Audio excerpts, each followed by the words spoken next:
I come to you today, this is not a highly technical presentation.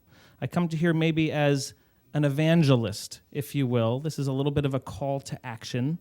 Chesapeake, again, a caveat here. We have always, for 10 years, we've been doing a lot of video systems, but we've always been very IT focused. We come from the IT world. We weren't a big broadcast systems engineer. We didn't pull a lot of cable, build out a lot of racks and ship them out. We were IT guys who catered to creatives. So yes, this message is a little more in line with where we come from, but I ask people to think about whether it's a set of ideas that you can embrace even if you come from a more traditional broadcast background. So that's my caveat. So again, I am the Director of Business Development. It's a few hats at Chesapeake. Please feel free to visit our website. We try to publish a lot of useful information, and we do have an audio podcast series that we do. I do it along with my colleague. It's called The Workflow Show. You can find it on iTunes or our website. I'd encourage you to listen. It's a lot of different podcast episodes about a variety of different types of technologies, again, with an IT focus that affect media, broadcast, distribution, all of that. So I call this TV in the 21st, or the over-the-top broadcasting revolution, because really this is speaking to, I think, this is the television of the 21st century. What is television? It's kind of a stupid question maybe to ask the New York SMPTE section, but step back for a moment. What is television at its core? Well, again, when I first gave this talk, I decided to open a dictionary, right? I wanted to actually see what the dictionary told me television was. And, I looked at a few of the definitions, and one of the things I found, they make sense. They're fairly broad, actually. I mean, you could interpret this in a number of different ways. A television receiving set. But again, that was referring to the first definition, which was fairly broad and just spoke to audio-visual communication using electronic signals. And then, of course, the industry that surrounds this. A medium of communication. And then I thought, well, what is broadcasting at its core? Again, where people wear broadcaster hats, but it means a lot of different things. There's a lot of different types of companies, frankly, represented right in this room. I liked this definition. This was the first definition in Merriam-Webster, I think. It just was this, I had this vision of dancing through the fields, scattering seeds. But yeah, I think it actually kind of speaks to what we do. We distribute, but distribute widely, broadly, get it out there. And I was like, yeah, this is kind of helping me make my point. My whole talk is about these new vehicles for distributing content as widely as possible, and then giving that ability to a great number of people to make something widely known, or to transmit by means of the previous definitions I was going over. Okay. So you guys, a lot of the folks here are very familiar with the traditional television models. We know how these systems work. This is kind of what I grew up with. We knew what broadcasters were. They kind of controlled the means of distribution. They had the pipes, the cable, the satellite, the frequency licenses. Okay, that was a pretty clearly defined aspect of being a broadcaster. Again, the licenses, they had the rights to dig up the ground, to lay cables to your neighborhood, your curbside. And part of this, as the ones who had the access, the physical access to the consumer, they also, by virtue of this, kind of tightly coupled, was a control of the content itself. You have the pipe to get to someone, the frequency, the radio waves. You get to determine what the content is that they're going to see. That was an inherent part of being a broadcaster. And then, of course, I say about 95, and I'm a little older than I look. I started using the internet more heavily, at first, but I got into it as a geek would pretty heavily in the 1991, 1992 timeframe, before web browsers were really known by pretty much anyone outside of CERN and the researchers who invented them. But from 95 through today, and it's still an ongoing process, something really kind of interesting has happened in the world of technology. We call it the internet. This is an old picture. It's really a lot more complicated, but it looks something like this. little more complicated, one might say, a little less linear than the broadcasting, means of yore. There's no straight arrow between one person out to others. This is everything connecting with everyone at all times through a whole variety of mechanisms. That's what we have today. This is, the main means of connecting people to content and to each other. So, as the internet gained in its prominence, the traditional distributors of content, the broadcasters, realized, maybe we want to use these pipes, these channels of communication, to be ISPs, internet service providers. We've, got frequency, we've got birds in the sky, we've got cables running to consumers. Let's all be ISPs now that this internet thing seems to be catching on. So you had landline phone companies. Again, that used to be a very one-to-one type of connection. We want to be an internet service provider. Cable television companies obviously had a pretty big head start and a lot of bandwidth. Cellular phone companies, oh wait, we can do more than analog telephone calls using this spectrum and these handsets. We want to be ISPs. Satellite providers. This is what I added since the last talk a year and a half ago. Now you even get like content companies like Google and Facebook using their hordes of just money bags that they probably swim through Scrooge McDuck style, and like Google or Facebook will be like, let's buy a drone company so we can like be our own internet provider and have internet drones hovering all over the world. This actually happened several months ago. Google, in just the last week, making an announcement about launching a sea of 100 plus satellites to do likewise. This is in conjunction with the drone internet services that they've previously talked about. Google has put a lot of energy, money into this idea of launching aerostat blimps to basically at a level between here and satellites. Well, let's have a less expensive, easier to maintain sea of blimps beaming our own internet to everybody. So everyone wants in on this. Everyone wants to just access the consumer to give them the internets.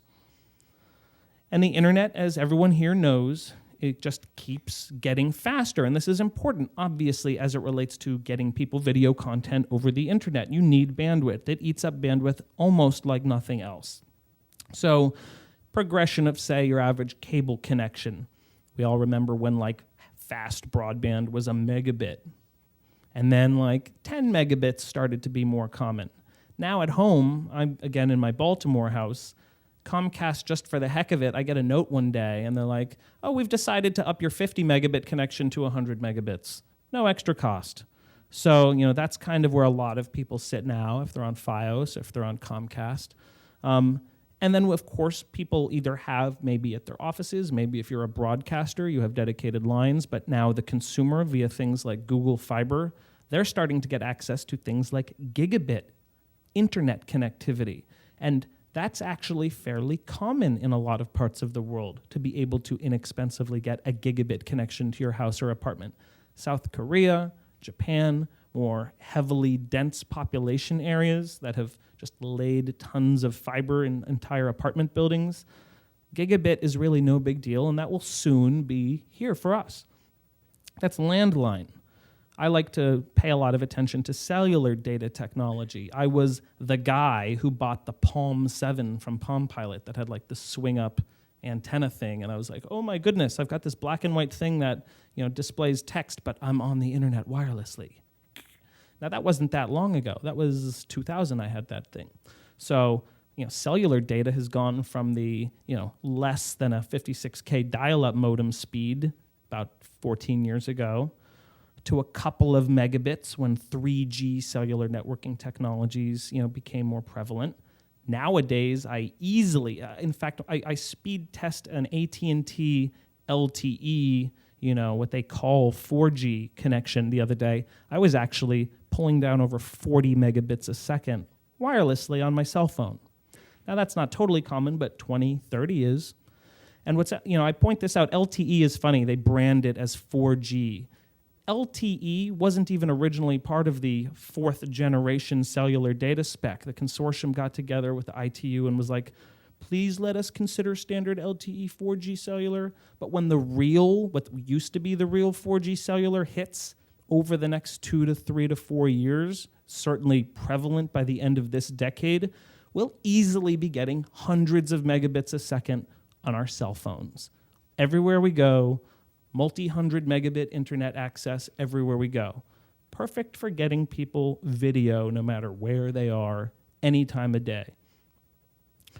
So those are the changing landscape in terms of the connectivity that's just prevalent everywhere now. So obviously, having all this information technology and the ability to do stuff with it as it related to media, allowed for the birth of IP television. We might as well start delivering video as packets instead of just signals. And it's pretty revolutionary, obviously. We have all this increased bandwidth, advancement in compression codecs, so we can do really high quality video without actually even having to take up as much bandwidth as we used to. And in fact, that keeps going because H.265 is coming soon. And it takes up even less space for the same quality video as H.264. We obviously have improved streaming protocol, so it can detect whether your connection drops for a second and give you a slightly lower bit rate until it recovers and tells that it can recover. And so it's very dynamic in terms of the quality that it's giving you as a consumer at a given moment. All of this is really leading to this prevalence of IP television everywhere, obviously.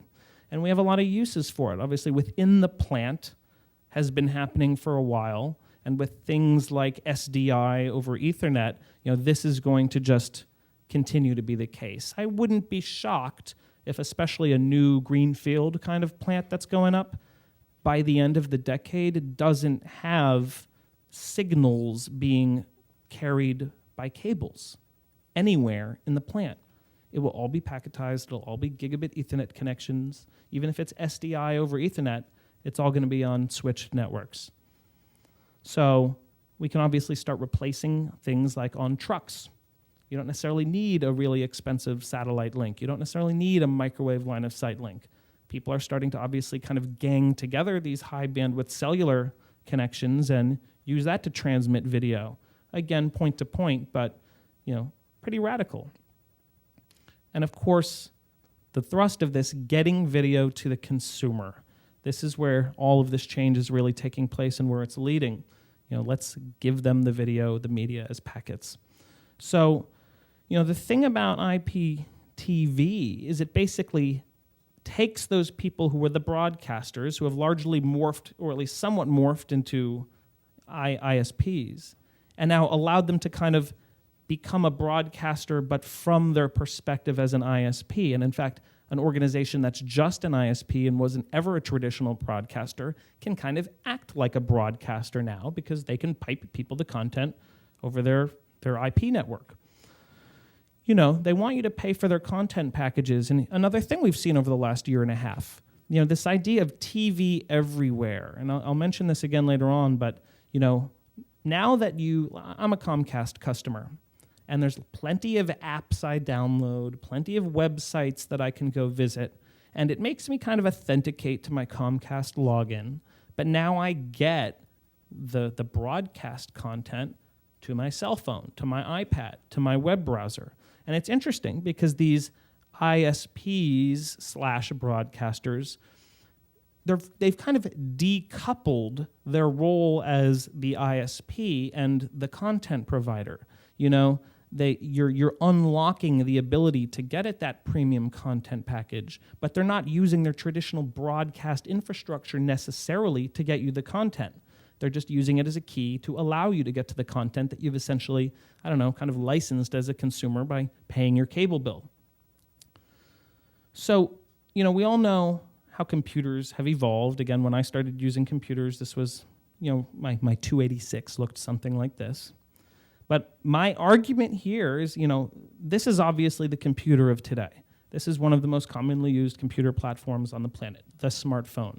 And I think it's fairly safe to say that given just the rapid advancement in mobile technology in general, sometime pretty soon, this will be the only computer a lot of people have. And as long as they can get it to a bigger screen or have maybe a better keyboard and mouse setup, I mean, this thing can do console quality video games, high def TV, 4K TV. You know, give it a few more years, no one's really going to need more computing than this. I don't think they will. You know, obviously this is the computer of today. This can be the computer of today. It's a smart television, and it's a computer inside. Yeah, it has a screen and it has an HDMI input, but, you know, it has apps. You know, those aren't coming through traditional broadcast technologies. And, you know, here's what the computer of today is. They have a big screen and it's a touch screen. They're really good at playing video. You know, they're basically connected to really fast internet essentially all of the time. And I don't have to put it, you know, off completely when airplanes are taking off anymore. I really like that. You know, they also are production platforms because they've all got HD cameras built in now. And, you know, video on the internet today, you know, anyone can do it. Anyone. Anyone in this room within seconds can put their video in front of essentially every eyeball on the planet in high quality for free, more or less, as long as you're paying your cell phone bill or whatever, and have access to every consumer on the planet with an internet connection. You know, I submit that that's pretty, you know, important and revolutionary. You know, the model has changed. Now people, yeah, live, linear, a live event, important, but obviously this notion of on-demand has become huge. I mean, the entire idea of binge watching a season of a program at once. You know, Netflix basically has made a whole business out of it, where they have a great show like House of Cards. They've decided to just drop it on people a season at a time. So you can spend an entire weekend, you know, seeing how Frank is taking over the world. But you know, that's really changed what consumers' expectations are. And only delivering video as packets allows us to do this. You know, it's an inherent part of today's internet. You go to a website and it doesn't have video, now that seems kind of half-baked. People just expect to see video on websites now. They expect to have video on apps. If you're in the media business, even not a traditional video business, consumers expect that you have video as part of your set of offerings. You know, and anyone, again, has access to this. You go to YouTube, you go to Vimeo, you go to one of, you know, dozens of other sites that anyone contribute their content to. You too can do, you know, on-demand access to your own self-generated content to everyone. You know, you can do live stuff essentially for free via the internet through folks like Livestream, Ustream, a number of other parties. So like even doing quote unquote what I would submit is live video broadcasting to everyone on the planet has essentially reached free. So, you know, what this technology has allowed for is this new thing that is an internet-based television broadcaster. And again, I would use the word broadcaster to describe these entities. You know, these are companies that, you know, some of them are familiar, some of them weren't in the video space traditionally, some of them, you know, started as online video offerings from the get-go. Some of them produce their own content. Some of them just distribute other people's content. But, you know, these folks are all broadcasters, I would say. Look at Apple, you know, and they even do some of their own live broadcasting via their Apple TV set-top box, or, you know, you can get it up on your iPhone, a concert series that they might run. So, you know, this is the crux of over the top. You know, we now can just use that internet thing to, you know, get our content to anyone in a variety of different ways, you know, and basically go over the top, bypass that gate that the traditional gatekeepers of content have had between the producers and the consumers, and you can jump over it and get your stuff in front of the consumer via all of these new technologies. You know, use the internet and, you know, potentially, and you've heard, obviously, this term cutting the cord. You know, a lot of people, sure, they want to use the cable company as an ISP, but they don't necessarily want to pay their cable bill anymore because for them, there's enough access to content through other means than even doing that, you know, $50, $75, $100 a month package, that they don't need the TV package anymore and they can still watch plenty of TV. So, and this is the fear, right? This is the fear. It turns these types of folks of the world into a utility.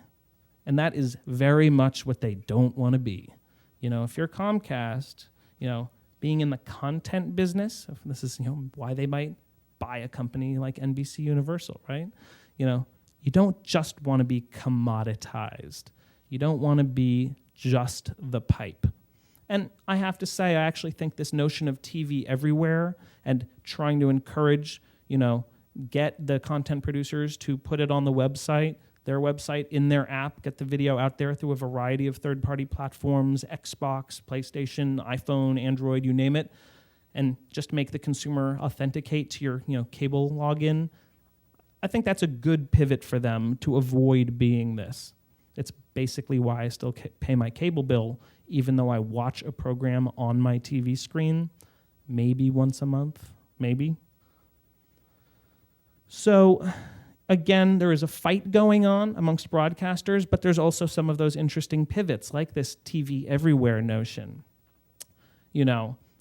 Look at Comcast. Again, I was just speaking. I watch all of my television using their apps, whether it's on the iPad, whether it's on the iPhone, whether it's third-party apps, again, that authenticate to Comcast.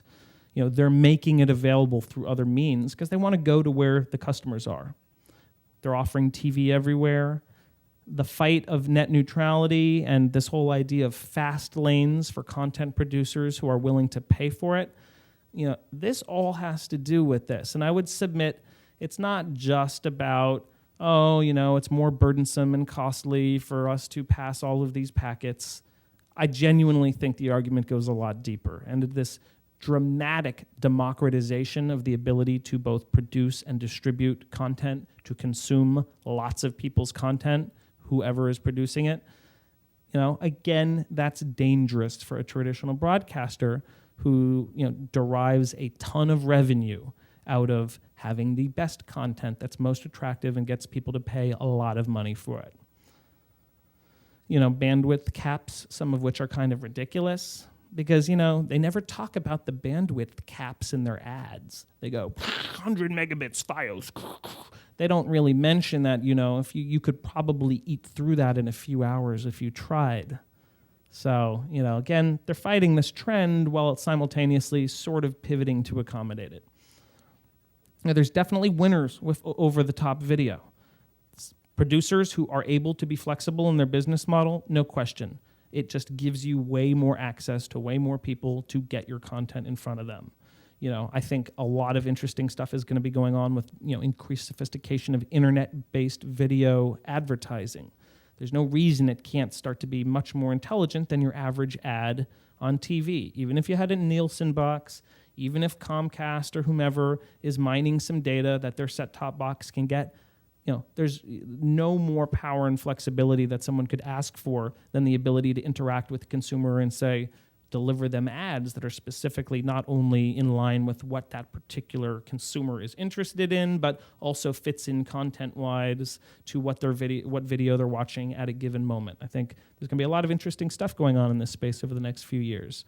People who are just content aggregators, people who really, again, are kind of taking that role that traditional broadcasters had of being the curators of good content.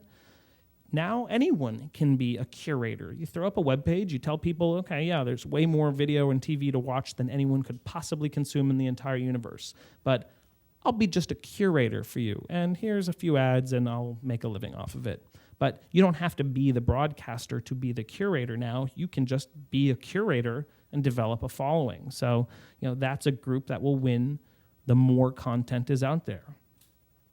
Obviously content delivery networks, organizations that have built large tech infrastructures in order to actually support this type of ecosystem. The manufacturers like the Apples, the Googles, whomever, Samsung, Xbox, you name it. The fact that now they are quote unquote televisions and people are using it for television or video or movie content, it's great. It's just another driver. It's another reason for people to buy their devices. There's of course losers here. And again, if you're locked into a business model that's very kind of 20th century, you're at risk now. And I think it's interesting. I've been to a few events with the folks from HBO, and they're talking about media asset management or something. And people are always like, why don't you just make HBO Go available to people without buying cable TV? And the answer is fairly obvious. It's obviously not technical. It's because they're locked into a business model where a huge amount of their profitability comes from content deals with traditional broadcasters. And they can't make that pivot as easily as someone who was born an internet broadcaster. Again, if you can pull off the pivot and you're a traditional distributor, you may get people, again, basically the reason I pay for cable TV right now is for 2 shows, Game of Thrones and probably Orphan Black on BBC America, because yes, I'm kind of a geek. But, if those 2 shows weren't on TV right now, and I don't pirate content, so, I want to pay. But if they weren't on, I would have cut the cord a while ago. So, how to do OTT, again, this isn't the big thrust of this talk, right? You want to give people live content, you need a live encoder, right? You need something to plug a camera into or a standalone platform. There's a million ways to do it, a million vendors. We deal with a few of them. Haivision is featured here. And, you need a live encoder and turn a signal into a packet stream. Send it to Ustream, send it to Akamai, Limelight Networks, you name it. Boom, you're given the world live content. You want to give them video on demand? On the back end as an engineer, what do you need? You need to churn out essentially a number of different file formats that are appropriate for whoever your online video distributor is. Whether it's Akamai or whomever, you need to basically get them the files in the format that they want. So you need transcoding capabilities. You need to partner with someone who has the infrastructure to do reliable streaming. As a lot of the people here know, the internet is basically unicast right now. It means for every viewer, you need to give them a dedicated stream. Now, this could change in the next few years if, IPv6, which has part of it, multicasting is a little more baked in, rises. But the reality is, you can get video in front of a lot of people, especially in an on-demand model, which is what, for a lot of content, the customer wants right now. So you need these guys. You need developers, development, coding out, websites, apps for various platforms. I say apps are the new channels, basically. So, if an app is a channel now, the development of apps is part of the new broadcast repertoire of technology skills. Software development becomes part of that. Media asset management is a big part of it. At a certain point, if you're churning out dozens and dozens and dozens of formats of a file for a single program, and you just need to manage these, complex IT workflows, you need media asset management. You need databases to find things. Just searching through a big hard drive icon that could be hundreds and hundreds of terabytes of content doesn't work anymore. Just knowing which folder something is in doesn't work. You need metadata.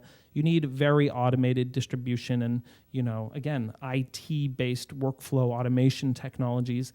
That's what media asset management is all about. And, that's a big part of what keeps us busy all day. And it's a very rapidly changing field.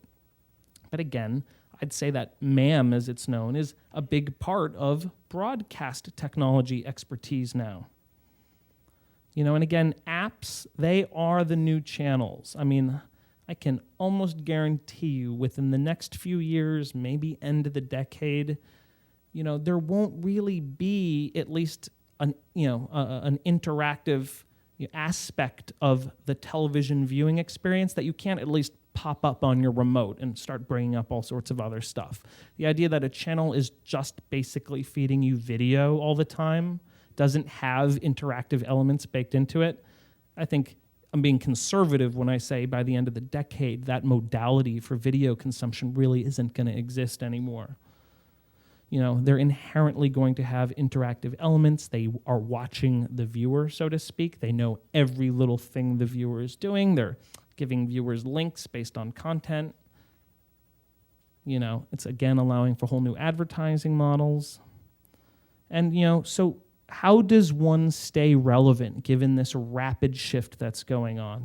To SMPTE, I would say, you've got to embrace all of this stuff as an organization. These are the new technologies of broadcasting.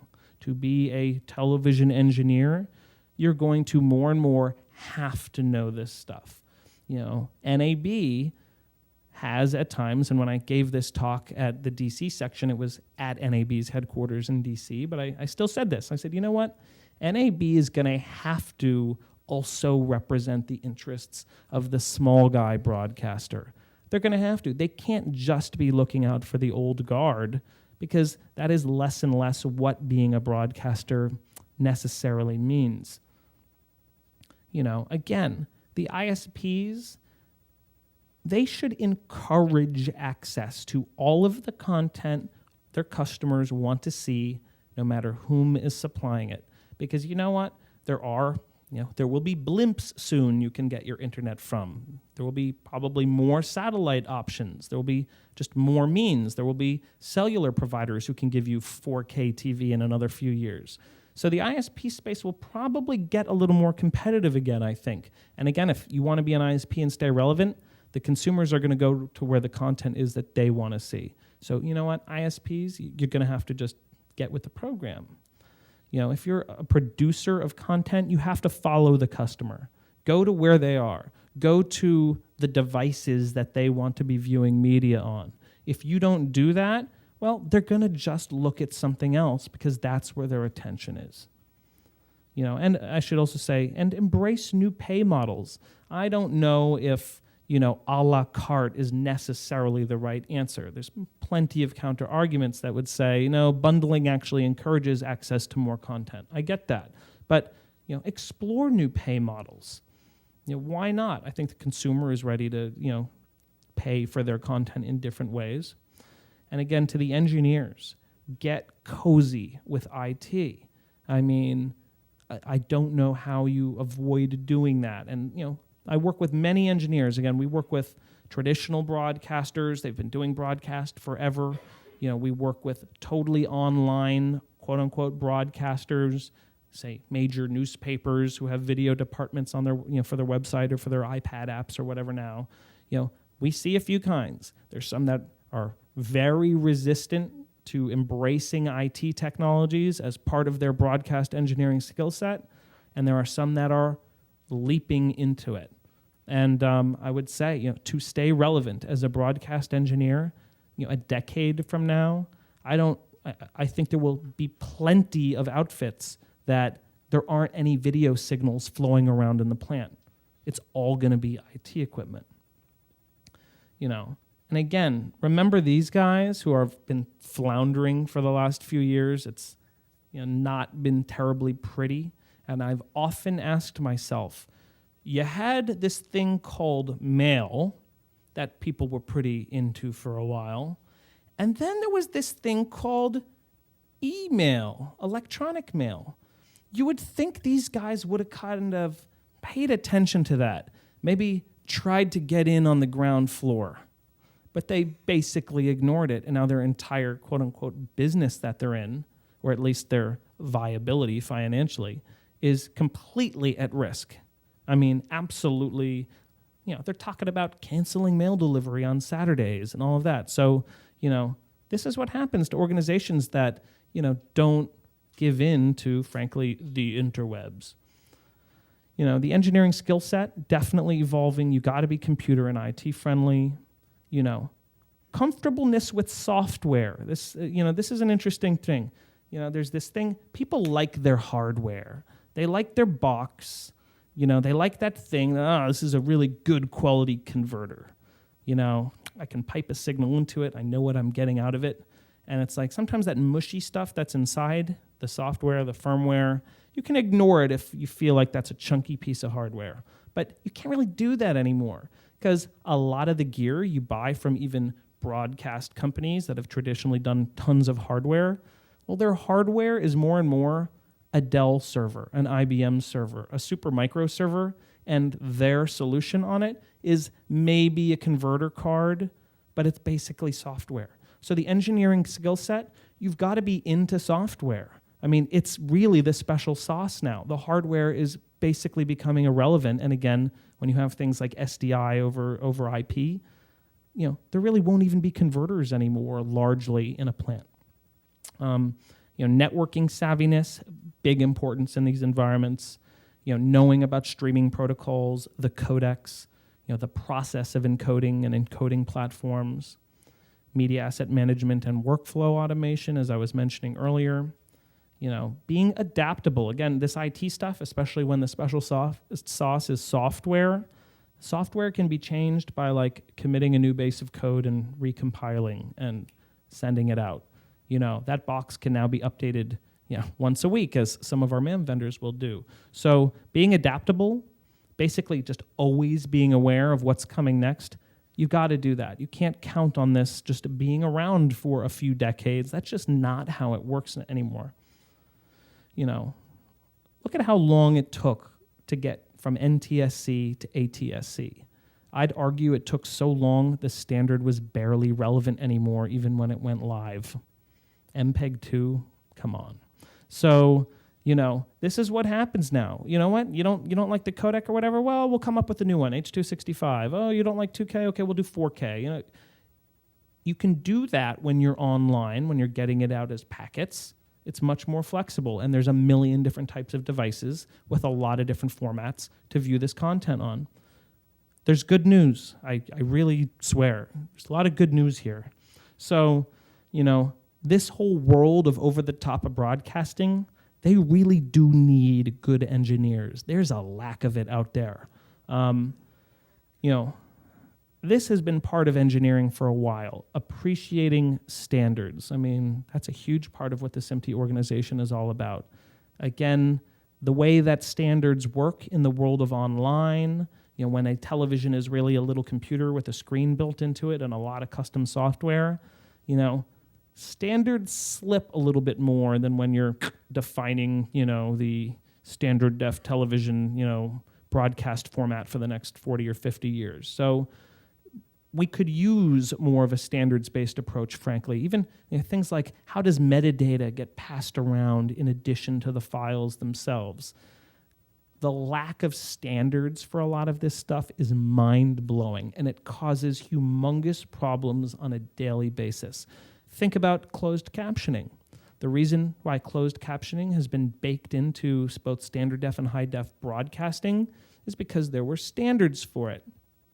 There's barely anything approaching a standard for how you deliver closed captions to online internet video. There ought to be. It would make my clients' lives and my life a lot easier if there were. There's ways to do it. There's whole companies that exist just to turn closed captions into 50 different formats that you might have to work with. But this is the kind of thing SMPTE should be going to the FCC and NAB and be like, we freaking need standards for captions in online video. So again, I think that's something you as broadcasters can really add to that. This is huge. I can't tell you how much online video delivery, both inside the plant and broader distribution, is a bubble gum and twine and masking tape kind of setup.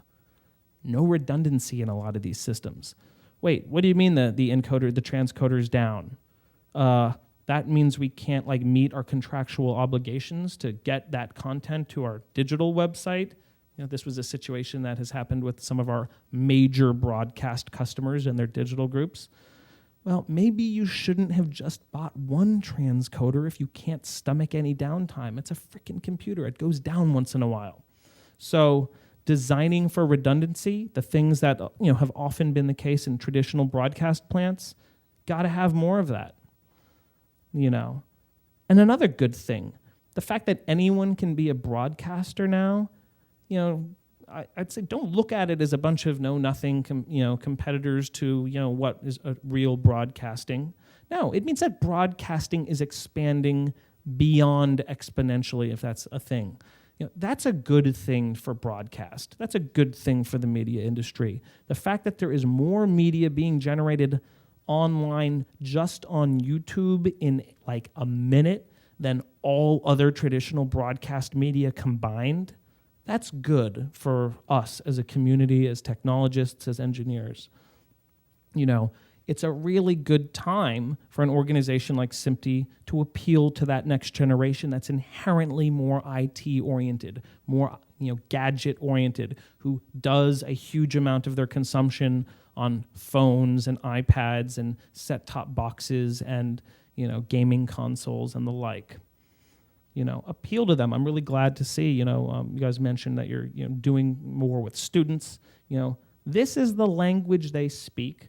Again, I grew up with where I was about 13 years old when I was first playing around on the internet, but I totally remember like the flag waving at the end of the night on TV, and then eventually just going to, I guess the visual representation of cosmic background radiation. So I remember that stuff. So I kind of just straddled those two worlds. The people in college now, it even rattles me to think about it. They never knew the world before the internet, basically. They didn't ever grow up with a world that didn't have websites, text messaging. Now kids are being born and they just didn't know two-way real-time like Jetsons video chatting with grandma. The kids who are toddlers or even 5 or 6 now, I hear plenty of anecdotes from friends of mine. The kids will poke the television screen and get like frustrated that it doesn't do anything. Like, it's broken, Mom. And I will admit that I have totally tapped the edge of a paper book trying to change the page, and it took me a second to realize what the hell was wrong with it. I'm trying to get a definition for a word. It's not doing anything. So I guess I've been corrupted by the internet. But really, this is the right time to get IT-oriented people into broadcast engineering, into SMPTE. Here's just a few things from this week. There was a big Adobe report that came out on online video. It got a lot of coverage in the mainstream media. Year over year, mobile video consumption, which inherently means over the top, was 50% increase year over year. Overall online video, 43% increase year over year. It was 35 billion individual media viewing episodes, right? This whole notion of TV everywhere is approaching mainstream use, and that's kind of a big deal. It's up 246% year over year. 1 in 5 U.S. households is taking advantage of the fact that, say, their Comcast or Time Warner name and password is now a key to unlock finding the video content on whatever device that they want that content producer has created an app for. Game console video viewing is up 123% year over year. It's still a very small segment of this TV everywhere, but it's the fastest growing area. And of course, there's a new generation of game consoles that have just hit in the last several months, really. And for instance, Microsoft has made the viewing of content aspect of the Xbox One, in some ways, a person might argue, more central to their marketing for the device than playing video games on it. This was smart TV shipments just over the past several years. Again, a smart TV computer with a big screen built into it that runs apps that you can download. 2013, you're at 40% of units shipped. Obviously, in 3 years, this will be 95%, right? So every TV that someone buys at Best Buy or Walmart or Target will be a computer that runs apps. Some of you may be familiar with this thing called the Internet Report that's published by Mary Meeker. She's very bright, very aware of trends going on in internet, does a ton of research, and she's with Kleiner Perkins now, obviously huge VC firm, very active in this space.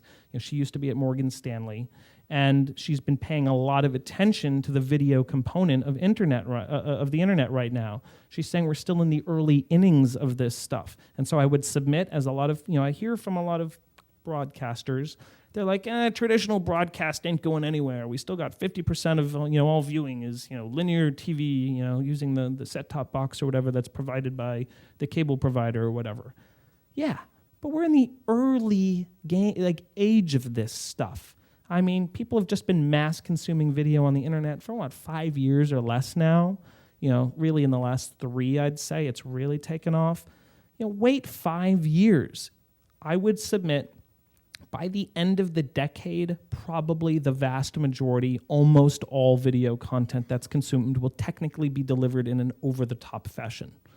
I think saying by the end of the decade is probably way too far out. 4 years, 5 years, 3 weeks after Apple finally launches a real TV product. In her words, internet TV is replacing linear TV.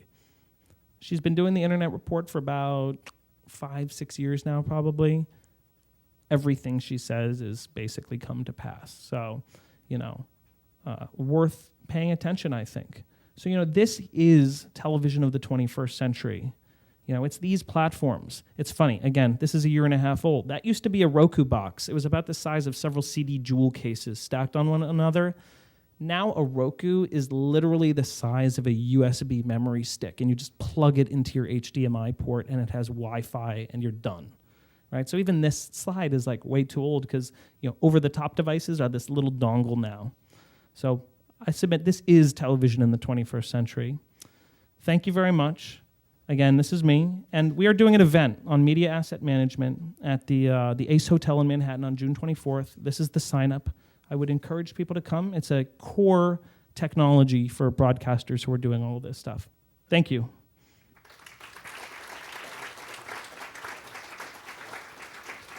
I'm going to launch the prezo for Tony here. Perfect. Excellent. Thank you very much, Nick. Again, we'll do questions afterwards if possible. Let me back up for Tony here. There we go. All right. Next up is Tony Zaire from Evertz. Tony is the Director of Contribution Compression Systems. He's been with Evertz for over 10 years. And I can tell you from working with him personally, he is an excellent engineer, which is probably one of the best compliments I can make. So, Tony, thanks. That was nice of you. Thank you.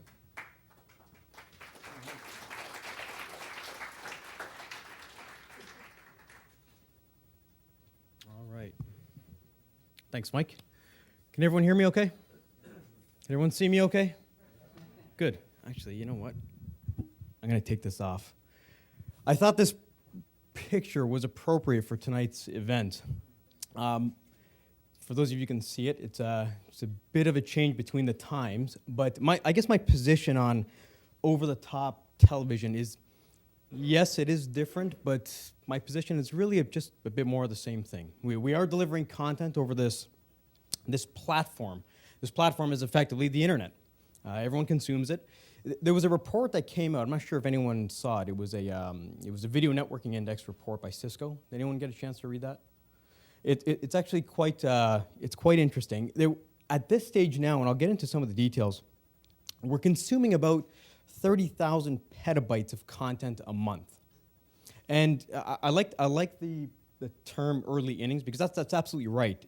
That's expected to grow into the zettabytes of content probably within the next decade. It's incredible the amount of content we're consuming. Just by a show of hands, has anyone accessed their smartphone today to look at video over the top? Possibly the FIFA game? Anything? Okay, so that's great. It's actually interesting because I've done a presentation similar to this. I do update it as I go. And every time I do present it, the number of hands go up significantly. The amount of people that are actually accessing content on their smartphones increases. Yeah, exactly. I do want to preface this this presentation with just this one picture. I literally took this picture about 3 hours ago. For those supervisors, managers, executives out there, if you do see your operator doing this, don't get too upset with them. It's only for about 6 weeks. There will be the FIFA game on next to their control panel. It will happen. Just keep that in mind. But I thought it was appropriate. This is TV Anywhere. This is accessing their content over the top. The quality was great. We were watching the live game for a little bit until we made our way over here. But I did want to start there. I'm going to ask you to do something here, but by no means is it strange or anything. But I do want you to close your eyes for a second. Just trust me on this. I'm not going to take your wallets. I don't want you to fall asleep. Just close your eyes, and I want you to picture in your mind a traditional family sitting around a television, watching content, bonding. Does everyone have that picture in their head? Just a family, couple kids watching traditional television. You got that picture in your head? Did it look something like this? Really? Okay. Well, this was about circa 1950, I guess. Some of you may remember this. 50s, 60s? Yeah? Okay. Well, you still have it, okay. Oops, sorry, what did I do here? There we go. If you were to guess where this young gentleman here and that television is in today's day and age, I would probably guess here. This is actually a friend of mine. This was his Christmas card that he sent me last year. He's about 60 years older now. He's still 3 feet away from that same television, but it's just in a graveyard and it's not being used. But I found it interesting. What is interesting is the picture that you did have in your mind would probably in today's day and age look more like this. Now, this is I'm gonna invite you into my basement. This is actually my basement, my rec room. This is my family that is sitting in the basement, and everyone is watching content, except that the 2-year-old here is on the iPad. The 4-year-old's on his iPad. My wife, which I'm not going to mention her age because she'll kill me, is on her iPad. The stink of it is the television's off. And I had to save a lot of paychecks to buy that TV. It is 80 inches. It cost me a fortune, and it's off. My cable subscription is about $200 a month, which is being consumed in complete internet usage here right now. What really irritates me is the dog's not even watching TV, it's watching the iPad. Darth Vader is not even watching TV, but this was a real picture I took on Tuesday night. I came home, like I usually do, eat my dinner over the sink, came downstairs, and this is what I saw, and I go, I gotta show this to my colleagues. They're gonna love it. But it's actually quite in line with the times. Just if I were to ask you, how many minutes a day would you think you watch TV? Mike? An hour and a half. Anyone else? Anyone else about the same? 0? You're like me. You don't watch TV. Well, a report that was done took about 32 countries and broke it out into daily distribution of screen viewership across different platforms. So if you look at the green as traditional linear television, you're getting into laptops and PCs, smartphones, and now we're getting into tablets. USA is about the 5th or 6th one down. You're about 147 minutes. So you're on 2 hours of traditional television watching still. But the interesting thing is if you look at where the numbers are broken up, there's a paradigm shift that we're now actually looking at content more readily on portable devices than we are traditional TV. And I just proved that to you in the last picture.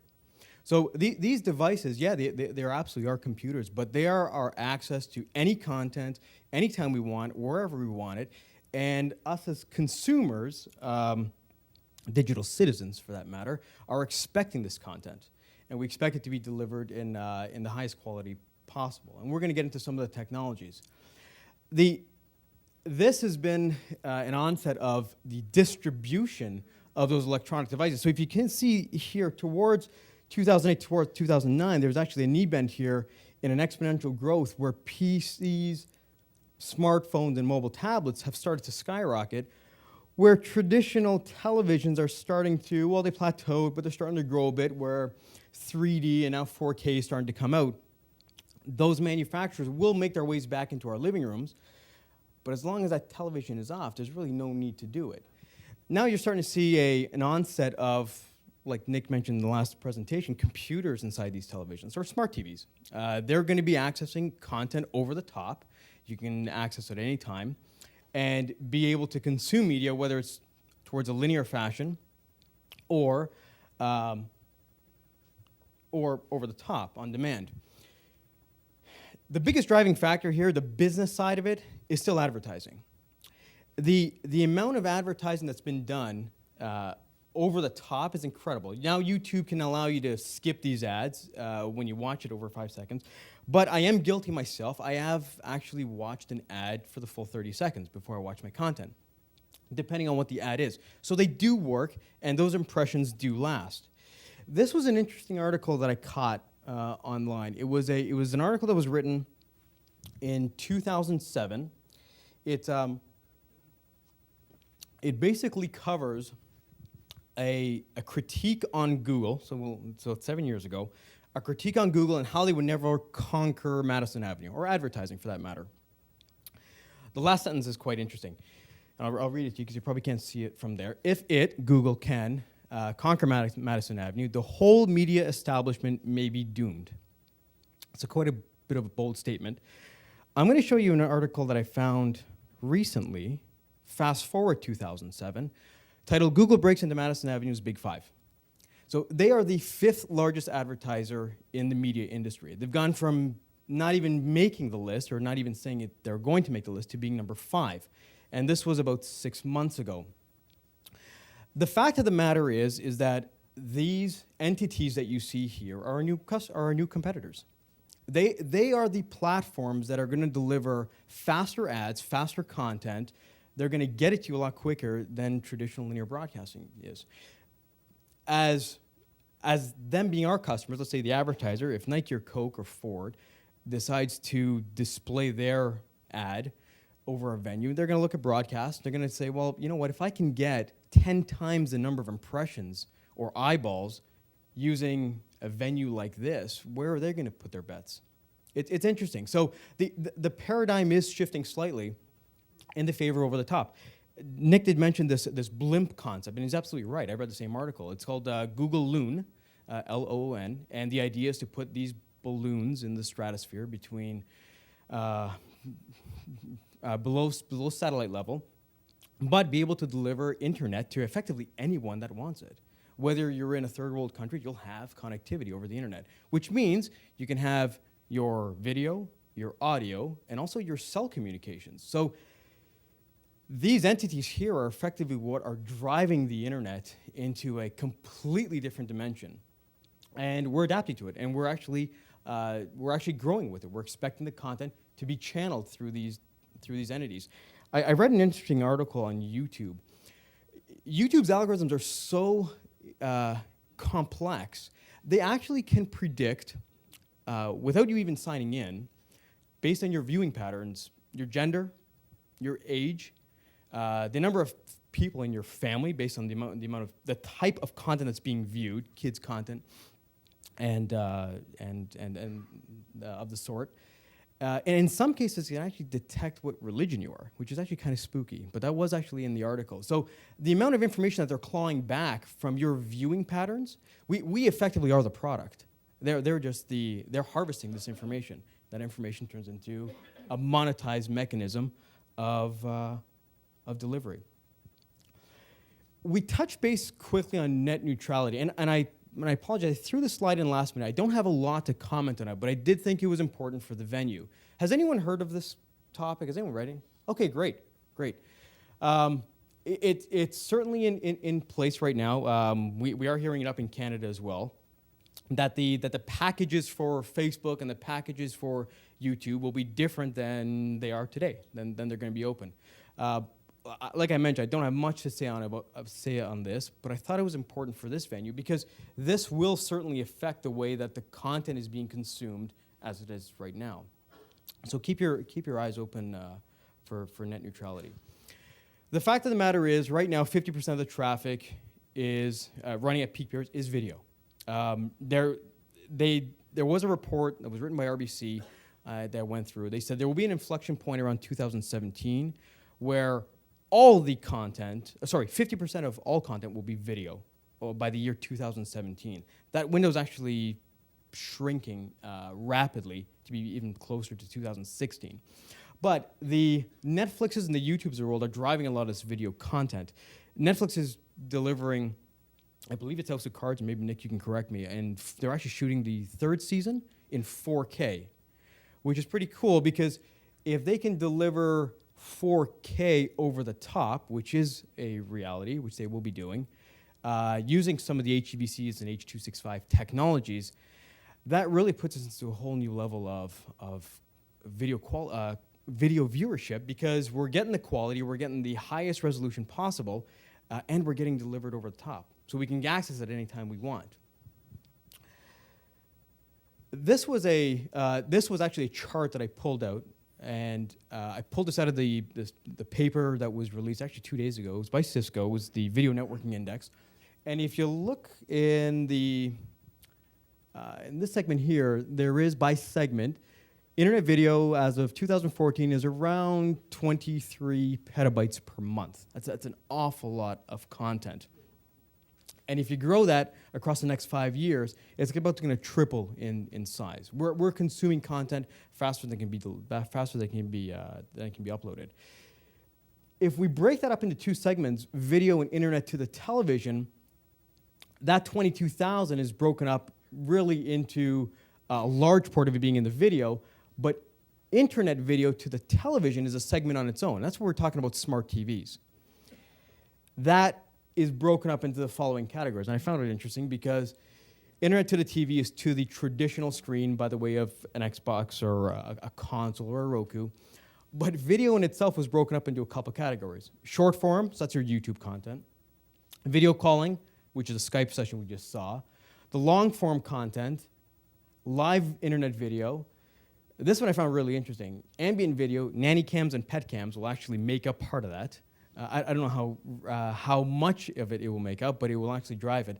But you can see that video across the internet is a reality, and it is driving the segment into the next generation. So who's doing this? Well, the MSOs are certainly doing it. They're going to deliver the TV anywhere, wherever you are, you can get the content. This is just some North American subscribers. I get the chance to travel the world. This slide applies really globally. Everyone's driving it. But the interesting thing is the broadcasters are also doing it.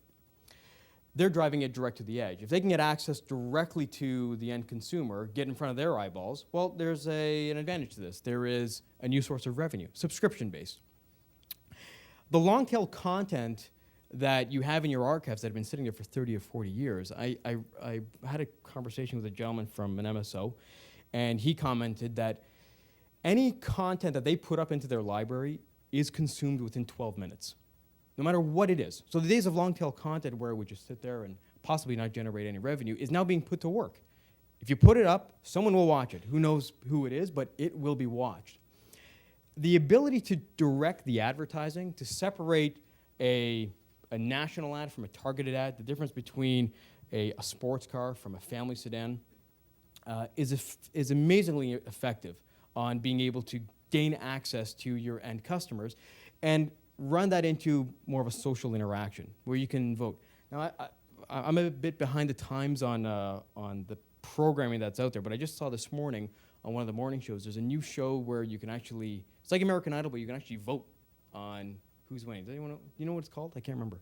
Rising Star. That's it, yeah, Rising Star, yeah. Sorry? It's an ABC show. Oh, perfect, okay, so, okay, I apologize for not knowing it, but. So, I saw this morning, and in real time, and they got this live LED screen in the back, and they can put up your face, and they can put up where you voted, and in real time, you're getting this.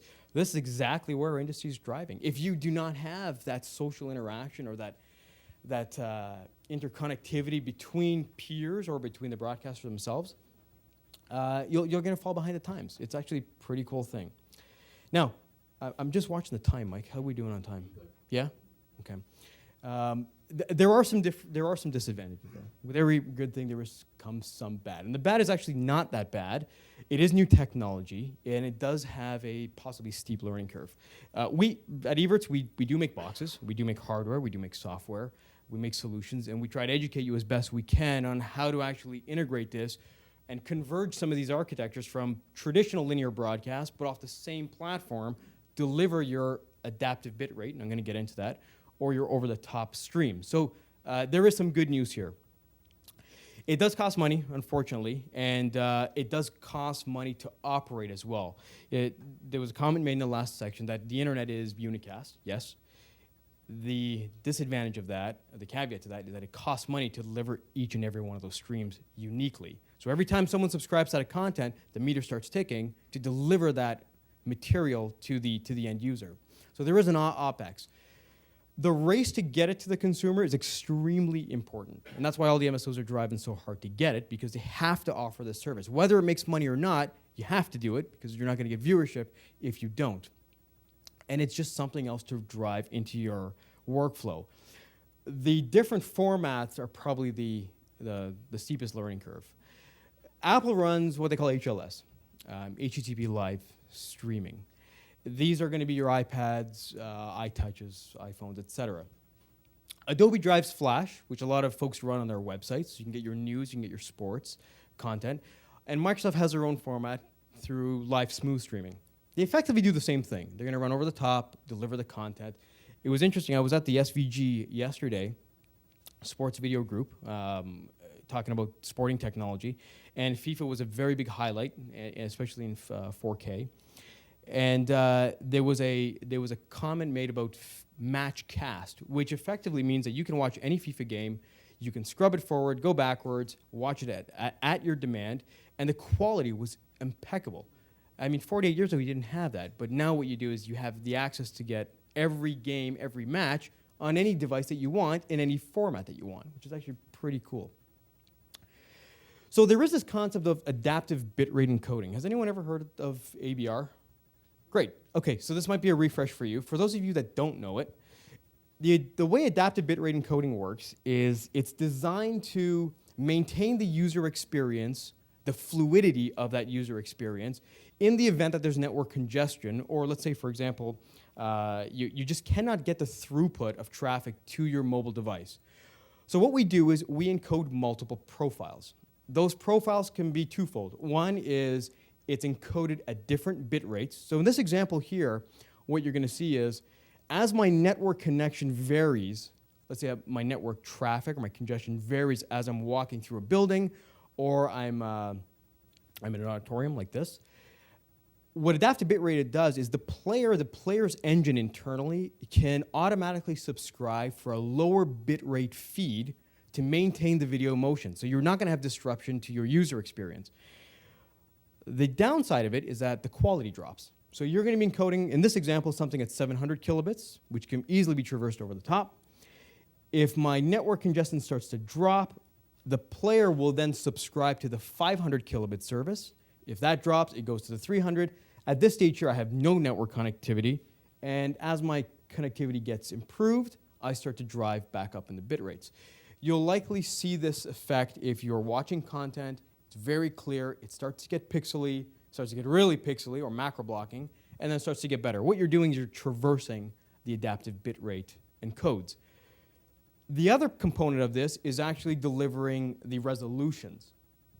My iPhone is certainly going to have a different resolution than my iPad. It's going to have a different resolution than my 4K display that I may eventually have in my rec room at one point. But that is another component of the adaptive bitrate. So you have video resolutions and you have bit rates. Those combined together generate a profile. That profile is what the player uses to switch between the different streams. So I'm going to put this into perspective of how the links work, and I'm almost done here. The hardware and the software on the front end, that's the encoder. There was a picture showed of it in the last presentation. I wish it was an Evertz picture, but that's okay. But the fact of the matter is we build hardware. That's what takes in your cameras. It takes video traffic, and it generates an IP stream. That IP stream then has to hit what we call a fragmenter or a packager. What this device does, this is what's going to create those profiles. This is what's going to generate the different flash resolutions or the wrappers. HLS runs something called an M3U8 manifest file. The manifest file precedes the actual profile, and what it does is it tells the player how many profiles are available, what the resolutions are, what the bit rates are, if there is a caption service descriptor built into it. It's effectively a manifest of that stream, and the player uses that to switch between the profiles or request the profiles. Once you have your service packaged, you then pump that into one of the CDNs, the content delivery networks. These are the guys that deliver your content, they run the meter, and they deliver it to the end customer effectively. So I'm going to talk a little bit about the CDN here. The CDN in itself effectively is what delivers this content. It is affected, of course, by speed. Now, the further you are away from within your CDN, the slower your content's going to be. If my content originated here in New York, but I was watching it in Sydney, I effectively have to go through the internet through many hops to get access to the origin, to the actual server that's generating it. What CDNs do, they do something quite clever, is that they actually cache the content within servers that are geographically strategically placed around the world, so that you can go to the closest caching server to get the content. If it's not there, it starts to step up the ladder and traverse back to the origin. What we're doing is we're improving the round trip time to get the content. So how does it work here? Let's say I go to Google, I want to get a stream. I'm going to request mystream.stream, which is going to be an asset that's going to convert into some sort of numeric entry that I'm going to pull back. The player will then resolve the closest edge server that can deliver me that content. If it's not there, what the ecosystem does is that it goes to the next caching server, and then it starts to traverse closer to the origin to get the content. The only problem is that you now have a greater distance to traverse, so we have something called packet loss ratio. So we want to improve that by staying as close we can to the end consumer. And the other component is when I request the content, I want it pretty fast. We're used to zap times watching television, maybe almost instant in a QAM system, maybe a second or two in an IPTV system. That's kind of our tolerance to getting content. When we say we want that content, within a second or two we expect to have it. The further away that asset exists from your demand point, the longer that zap time is going to occur, and the chances are you're not going to watch it anymore and then forego the ad. So it's very important to the advertisers that that content is made available to the closest edge server of the requester. I tried to keep these next two slides as non-biased as I can to maintain within the guidelines of SMPTE, of course. This is the ecosystem. I did put two pictures of some products that we do build here. But you can see that whether it's an SDI, HDSDI origin that goes through an encoder, that gets packaged through the packager, which is the second box, and then that goes through all these blue devices downstream. These are the components that will deliver it to the end user. So for IIS, for Microsoft, there's a publishing point that goes through an origin server, through the cache servers, and then at the far end you get your devices that request it. So whether it's HDSDI, it doesn't matter. The more common way of doing it that I'm seeing now is to pull in transport streams or assets directly off the NAS or off some sort of storage or stream or live streamed linear feed, transcode that service to a lower bit rate, generate the profiles, and then pump that out. There's a component here that I'm not going to go into too much detail. It's called the DRM, or the Digital Rights Management. It is actually the encryption server. A lot of this content does have to be encrypted to make it out over the internet. There is something pretty cool, is that when you're generating content, you probably know this better than I do, when you're generating content and you have the rights to music or to some clips, there's a royalty that has to be paid to the owner of that content. The interesting thing is now as you traverse the internet with that same asset, the same rights that you paid for in linear television over the airways doesn't necessarily apply to the internet. So you have to start blacking out this content. So maybe some of you have heard of blackouts, or the Super Bowl can't be streamed over the internet. Well, this all comes down to rights and the replication of the content. It's extremely valuable. Content is king. But this ecosystem is, although we're delivering content very much like television to an end user, the business engine of it is quite different. I think that is the last slide I did have. I do want to thank you for taking the time to listen here and try to maintain within the 8 o'clock time period. But if you have any questions, let us know. Thanks very much. Put this up here. I think we'll take some questions now. We could pass around a mic if anybody has any. You want to raise your hand or do whatever, and we'll have Nick or Tony answer anything.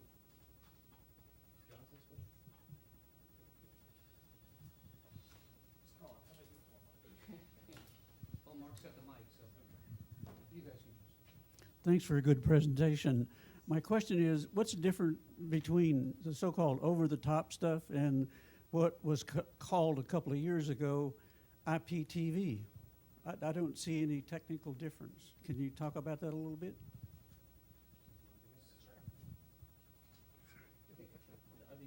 Yeah, this one's lit too, so you want to kind of pile over here.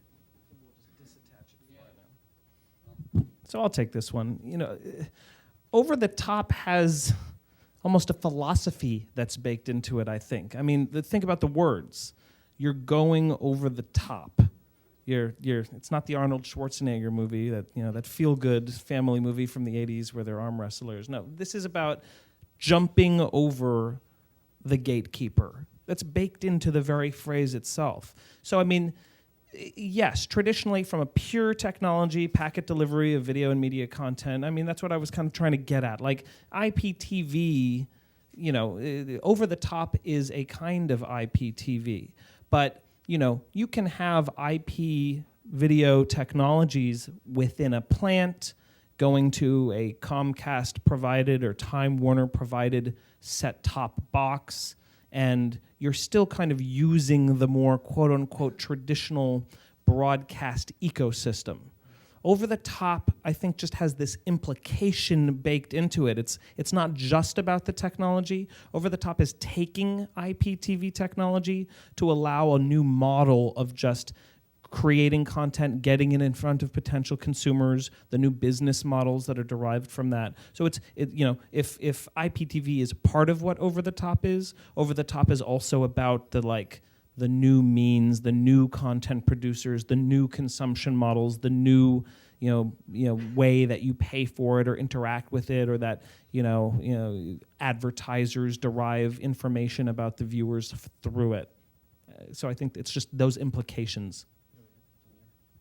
I guess to just comment on that or add some color to that too is when you build an IPTV system or a traditional IPTV system, the technical deployment is effectively a bunch of channels. They get encoded, they get multicasted onto a closed network. You as a consumer connect to that closed network and you pull a multicast in. That allows multiple consumers to connect to these channels. When you go over the top, you're effectively unicasting. You're going to the origin server, you're requesting a stream, and it's being sent directly to you and only to you. And when your neighbor wants to get that same stream, exactly the same thing does. It gets unicasted to him. In an IPTV model, everything is multicasted internally in the network. The difference is that network doesn't traverse the internet. It is still packetized-based viewing of content. It's just not traversing the open internet, if you will. Okay, it's riding on a closed network, a managed network. Okay. Jonathan has a question.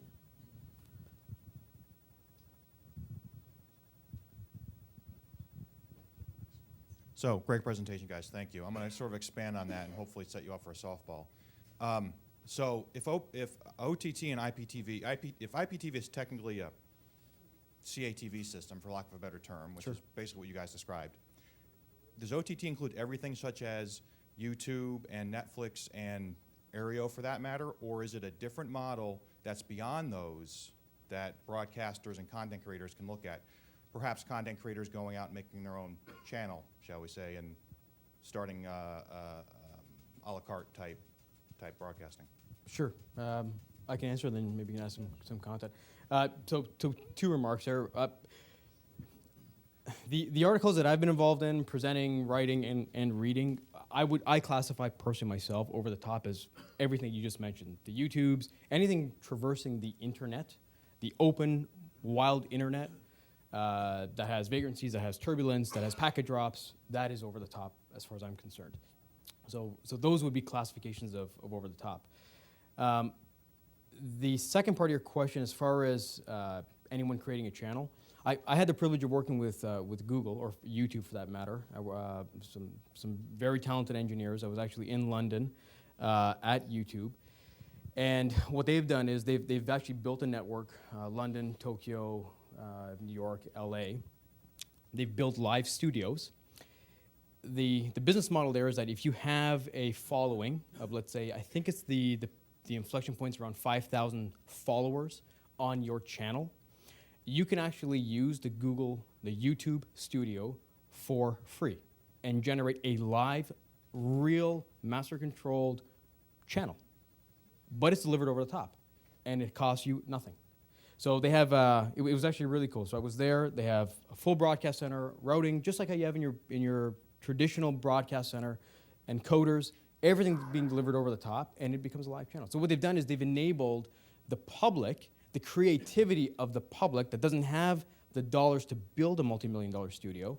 They built that facility for them. What they do is they ride on top of that content that has a following, and they ride their ads on top of it, and that's their business model. So yeah, the answer is yeah, they certainly do that. I'm in total agreement with Tony, and I'm just gonna add one aspect of that.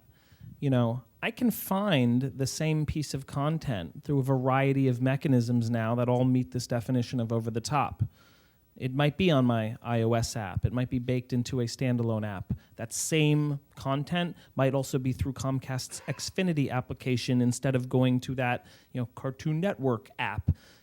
So there's all of these varieties of even getting to the same content, even on the same device.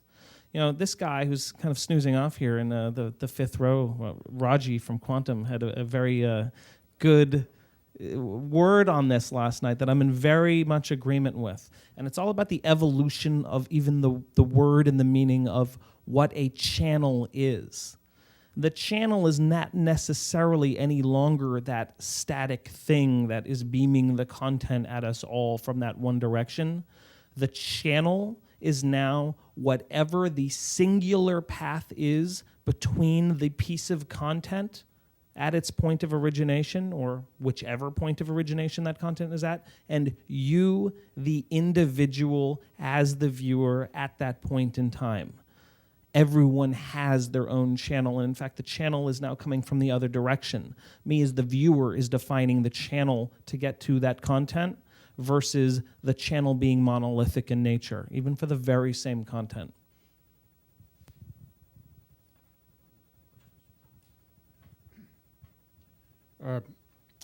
I've never quite understood the passion for net neutrality. It sounds to me that, the way it's been described is every kitten video that goes over the internet gets the same priority as, say, the World Cup going to a sports bar, where the sports bar really, really doesn't want any interruptions to their, so they're willing to pay a little bit more. Now, that must be an oversimplification, because there must be more to it than that. Could you explain really what net neutrality would mean in a case like that? I'll start it off and then hand it over. So I definitely have a pretty nuanced view of net neutrality. So, there's a really good book. I highly recommend it to anyone who really wants to know more about the physical aspect of how the internet works, called Pipes, that came out a few years ago. You might remember that. I think it was a senator who was like, oh, the internet's a series of tubes. Or maybe the book is called Tubes. It's one or the other. But it's fantastic. And it very specifically talks about the reality of the internet infrastructure. And the reality is, in the United States, for instance, there's a handful of data centers that have a bunch of mammoth routers in them. And when a content company that, through their own internet connection, goes to that data center, and a Comcast or whomever is also present with their own routers in that same physical data center, if they want to have a so-called peering agreement, so there is more bandwidth, literally, between their two physical routers, they come up with some kind of an arrangement. Sometimes it's like for like. Sometimes there's a business transaction that takes place, and they literally run a cable or more between these routers, and voila. Now, Netflix has better access to Comcast's customers because there's literally more bandwidth between their two routers in these data centers. That's always been how the internet works. This notion of the cloud, which really ticks me off. I hate the phrase.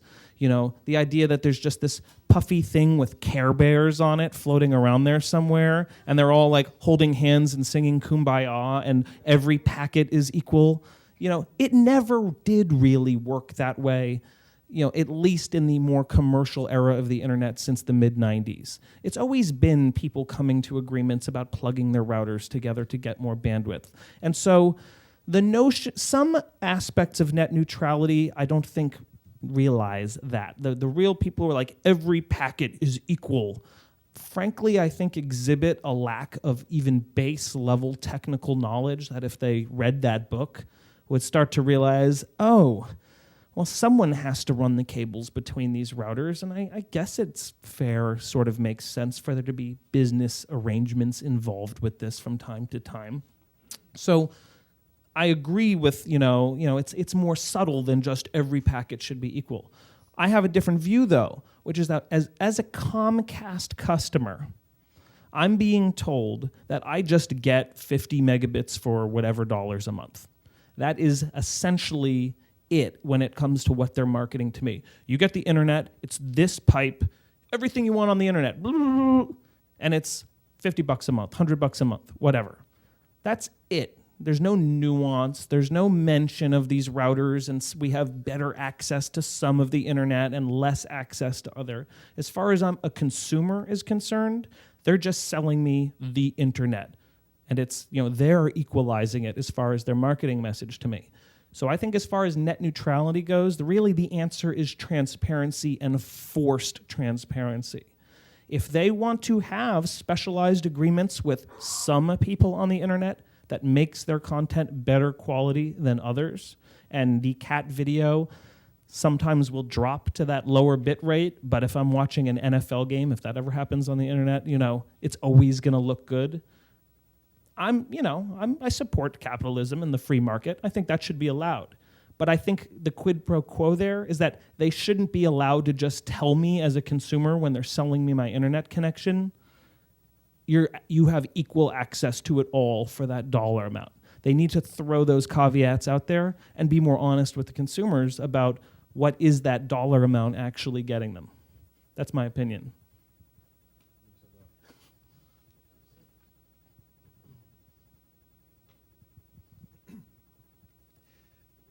This probably be directed more towards Nick. How are those apps and those channels getting on those smart TVs? Because I'll have like the same brand of smart TV, and it won't have the same features. Like Vudu will be on my projector, and it won't be on and the same brand. Mm-hmm. Same brand. Because I have the knowledge enough to know that stick with the same. If you stick in Panasonic, you stick with Vera, you got to just do it that way. How is that happening? How are those? It's because some of it's like it's a wasteland. Like some I'll go look at those channels that are coming directly into the set, from the smart TV, and it's just a wasteland. There's nothing on there, or they'll hold that place. So economically, it doesn't make sense to me that they get on the set and not be able to generate some kind of revenue by continuing to generate interest. How are they getting on there? Do you have any idea? Is the question specific to smart televisions that have the quote-unquote set-top box aspect of them baked into them? Like literally just the TV with the smarts built in? So I think it's a combination of two things. I mean, there's no question. There are business agreements that are taking place, and I'm sure some of those contracts are very specific to this line of TVs, from this time to this time. There's definitely a business arrangement, and this is the Wild West. There's still a lot of experimentation. I doubt the content producers and the television creators are trying to lock the terms of these things in for too long because everyone's kind of in a bit of an experimental mode. I think the flip side of it is technological. They're upgrading these operating systems and the smart TVs constantly. Every time they update the entire platform of the smart television, that means there's a new set of APIs, there's an entire new software development kit to create the apps for that particular TV. That's development resources. Maybe some of those software development platforms are more mature than others, make it easier for people to either create an app for it or much more of a pain in the butt. Do the docs exist that tell our software developers how to even build an app for that brand new smart TV? So I think part of it is business, part of it is just the tech. And again, they're computers. They're quickly shifting targets. Every 2 years, I'm sure the same Samsung line, that's the follow-up of the previous gen, is using a whole new operating system as their smart TV platform. That's tough for developers to keep on top of. I think in some instances you may be able to upgrade your television. Scary thought.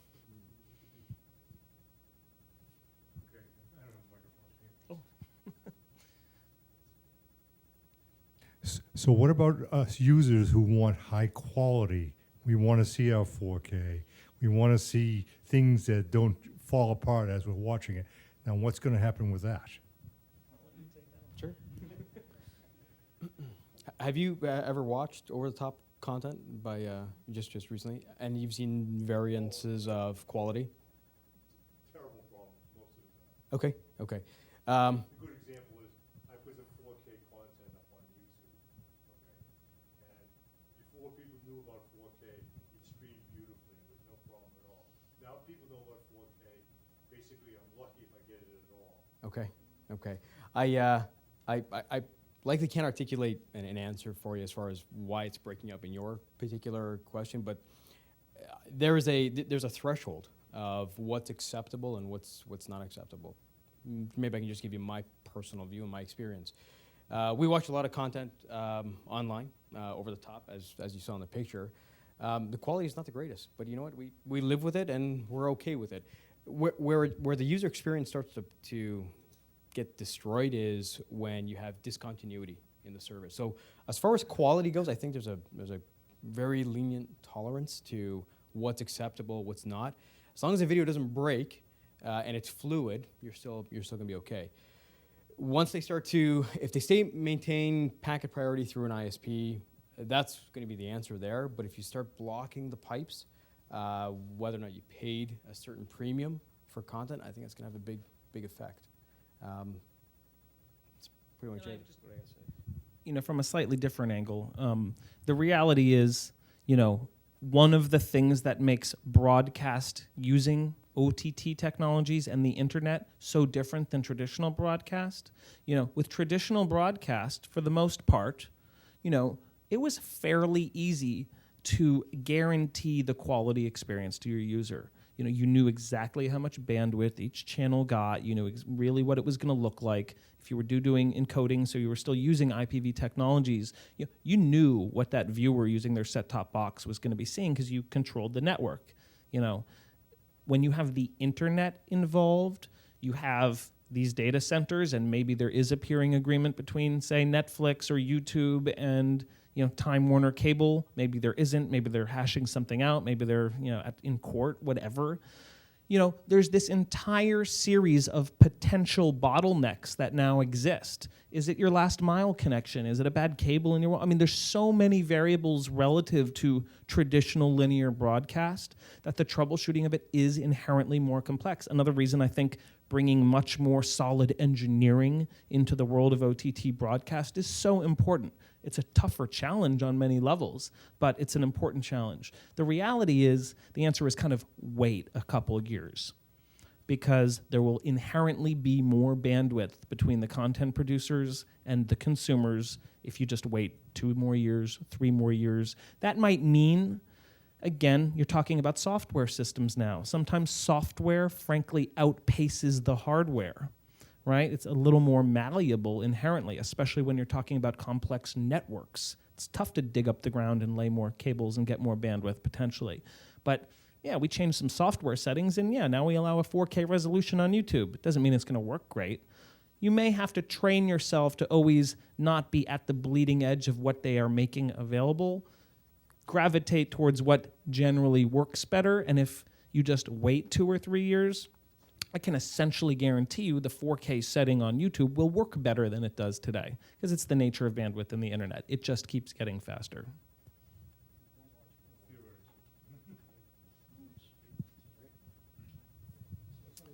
I had a little issue with the term broadcasters that you were using initially, because you mentioned AT&T and Comcast, and you call them broadcasters, and they're really not broadcasters. They're service providers.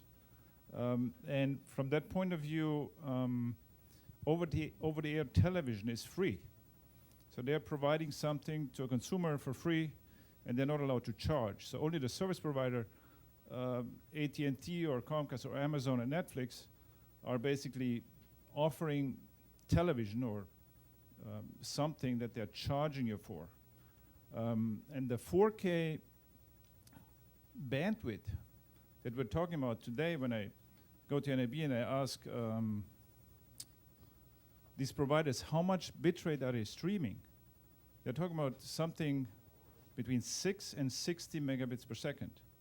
And we're talking about 6,000 megabits per second uncompressed 4K. So this is 1% that is literally streamed to a consumer. So, and another thing to consider is really 2K today, or HD, what we see as a consumer at our home is always looking like crap, because even that one arrives at 4, 5, 6 megabits per second. You know, it's a fair point. I mean, again, it's why I started off with some dictionary definitions. What is a broadcaster?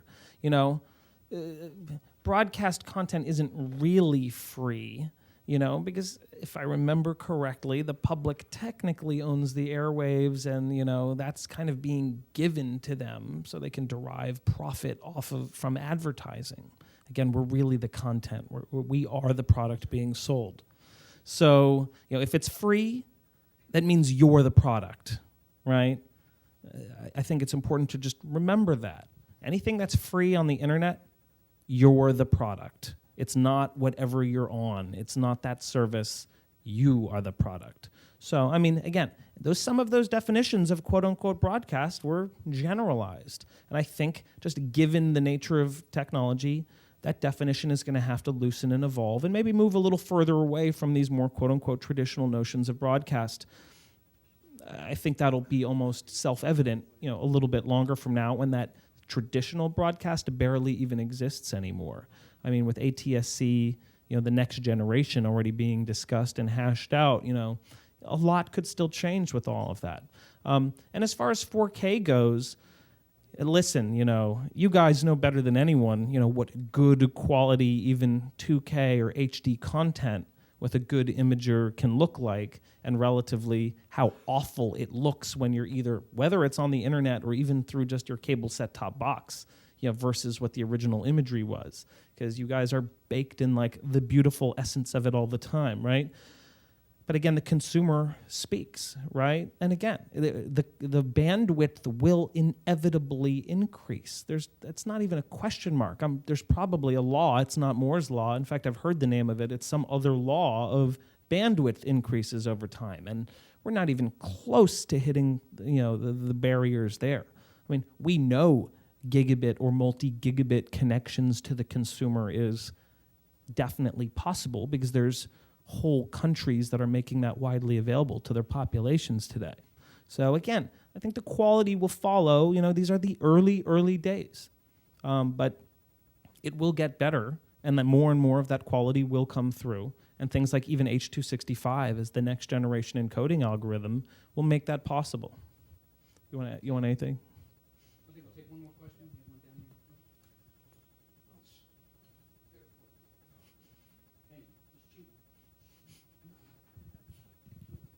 here. Hey, Hi, I'm just curious, Tony in particular, you've been speaking to a lot of people, getting a broad perspective of the market, and this slide you present on the ecosystem, you know, given it's a 10,000, 20,000 foot view, there's a lot more, you know, granularity, you know, to that ecosystem. I'm just curious, where do you see the market being focused in terms of addressing this ecosystem? Where are they, you know, focusing their efforts, focusing their attention, trying to squeeze, you know, where do they think the key parts of the ecosystem are, you know, with regards to their business model or the consumer's experience? Thanks, Bob. That's a good question. I guess in one word, I can probably summarize it. It's convergence. The business units that have existed, let's say, over the last 5 years for streaming have typically been two different business units. Just from my experience of going around, typically we deal with the broadcasters. We've done a lot of business with broadcasters, but when we go to talk to them about over-the-top streaming, it's a completely different division altogether. It's a digital media division, which we don't really have contacts with. We don't know them. We're doing a lot of cold calls, so they're split. Where I'm seeing it is those, not only those divisions, but the technology is converging for both the broadcaster and the service provider. On the broadcaster side, your linear feed that's going out, ATSC over the air, I'll speak on behalf of a manufacturer. That same blade that we provide for ATSC encoding or contribution is also delivering an adaptive bitrate stream that gets delivered to your content distribution network. So it's now one blade architecture that facilitates both requirements. On the service provider side, it's exactly the same thing. The acquisition is coming in over 10 gig. It's being transcoded in real time, delivering to your main screen. So that's your full D1 resolution. Let's say at 5 to 8 megabits, full res, H.264 or MPEG-2. But at the same time, the same profiles are being delivered as well off the same encoding blade. Less power, less rack space, less knowledge transfer, et cetera, et cetera. That's where I'm seeing from our side of the fence, it's convergence of architecture. It's single blade technology. Okay.